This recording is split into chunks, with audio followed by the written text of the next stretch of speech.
Good morning. তো এটা ছিল আমার বালুরঘাটের দ্বিতীয় দিন। তো এক্সাম দিয়ে দুপুরে সোজা টিফিনের আবার ক্লিপটা নিলাম। তারপর বিকেল দিকে ছাদে গিয়ে একটু বাইরের ওয়েদারটা দেখছিলাম।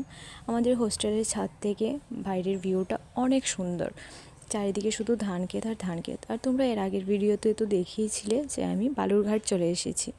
তো কেউ কি আছো এখানে বালুরঘাট থেকে যারা আমার ভিডিওটা দেখছো? তারপর রাস্তায় বেরিয়ে আরও ভিউ এনজয় করলাম। তারপর সন্ধ্যার দিকে আবারও চলে যাই আমি ছাদে, আর পুরোটা সন্ধ্যা এখানে বসিয়ে কাটিয়ে দিই, কারণ বাইরের ওয়েদারটা এত সুন্দর ছিল যে রুমে যেতে ইচ্ছেই করছিল না। তারপর সন্ধ্যা হতেই আমরা চলে যাই সেখানকার স্থানীয় বাজারে। তো সেখানে গিয়ে অনেক কিছু কেনাকাটা করলাম, খাওয়া দাওয়া করলাম, শেষে সেখানকার পানটাও ট্রাই করলাম। তো ভালো ছিল, বাট আমাদের এখান থেকে মিষ্টিটা একটু বেশি ছিল। তবে ওনার পান বানানোর স্টাইলটা আমরা অবাক হয়ে দেখছিলাম। তো তারপর আবার চলে আসি হোস্টেলে। সেখানে এসে অনেক খেলাধুলো করি, ফ্রেন্ডদের সাথে অনেক এনজয় করি। তারপর ছিল আমাদের একটা ছোট্ট মিটিং। সেখানে গিয়ে আমি মিষ্টি মিষ্টি মাছগুলোকে দেখতে পাই। দেখতে তো খুব মিষ্টি ছিল এরা।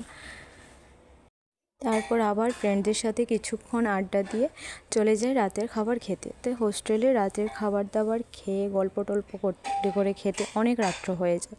তারপর আবার হলে এসে বসি, সবাই মিলে আবার গল্প টল্প করি, দেন ঘুমোতে যাই। তো বাই।